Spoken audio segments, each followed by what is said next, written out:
জাতীয় দলের প্রস্তুতিমূলক সিরিজে ব্যাকআপ ওপেনার হিসেবে আবারও আলোচনায় সৌম্য সরকার। আসন্ন নেদারল্যান্ডসের বিপক্ষে সিরিজে সৌম্যর দলে ফেরা নিশ্চিত করে দিয়েছেন মোহাম্মদ নাইম শেখ। শ্রীলঙ্কা ও পাকিস্তানের বিপক্ষে সুযোগ পেয়েও সামর্থ্যের প্রমাণ দিতে ব্যর্থ নাইম। তার জায়গা নিতে প্রস্তুত সৌম্য। নাইম শেখ দল থেকে বাদ পড়ছেন, চূড়ান্ত হয়ে গেছে। তবে তিনি রাডারের মধ্যেই থাকবেন। এ দলের হয়ে যাবেন অস্ট্রেলিয়া সফরে। সেখানে রান করলে তবেই সামনের সময় বিবেচিত হবেন নাইম। আপাতত এ দলের ভালো খেলার উপর নির্ভর করছে বাঁহাতি এই ওপেনারের ভবিষ্যৎ। হন্যে হয়ে ব্যাকআপ ওপেনার খুঁজছে বাংলাদেশ দল। সাদা বলের ক্রিকেট, বিশেষ করে টি-20 ফরম্যাটের জন্য অবস্থা এতটাই বেগতিক যে এই মুহূর্তে সৌম্য সরকারকে ফিরে আনাই এখানে বাংলাদেশ টিম ম্যানেজমেন্টের একমাত্র সমাধান হতে পারে।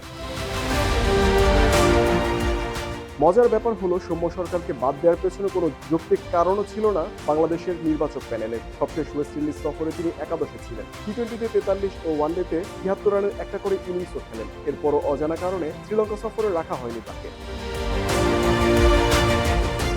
চোট সমস্যার অজুহাতে সৌম্যকে শ্রীলঙ্কা সফর থেকে বাদ দেয় নির্বাচকরা। অথচ গ্লোবাল সুপার লিগে খেলতে দেখা যায় বাঁহাতি ওপেনারকে। সেখানে ফিট থেকে পুরো আসর খেলেন সৌম্য। গ্লোবাল সুপার লিগে রংপুরের হয়ে খেলতে দিতে নির্বাচকদের এ কেমন প্রহসন। এক সিরিজ পর আবারও ফেরার অপেক্ষায় সৌম্য। নাইমের বাজে ফর্ম পথটা সহজ করে দিয়েছে। নেদারল্যান্ড সিরিজে স্কোয়াডে থাকার সম্ভাবনা বেশি বাঁহাতি এই ওপেনারের। এমনকি এশিয়া কাপের স্কোয়াডেও সৌম্যকে রাখা হবে এমন আভাস পাওয়া গেছে।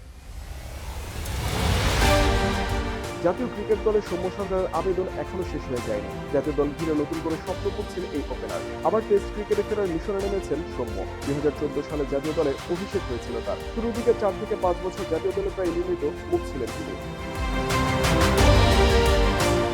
দৃষ্টিনন্দন সব ইনিংস খেলে সমর্থক আর নির্বাচকদের আস্থা অর্জন করেছিলেন সৌম্য। কিন্তু গেল প্রায় 5 বছর ধরে দলে আসা যাওয়ার মধ্যে আছেন এই বাঁহাতি অভিজ্ঞ ব্যাটসম্যান। অবশ্য সেটি শুধু ওয়ানডে ও টি-20 ক্রিকেটে। 4 বছর ধরে তো টেস্ট দলের বিবেচনাতেই নেই সৌম্য। সম্প্রতি টেস্ট দল থেকে বাদ পড়ায় আক্ষেপ প্রকাশ করেছিলেন। টেস্ট ক্রিকেটে ফেরার চেষ্টায় আছেন সৌম্য।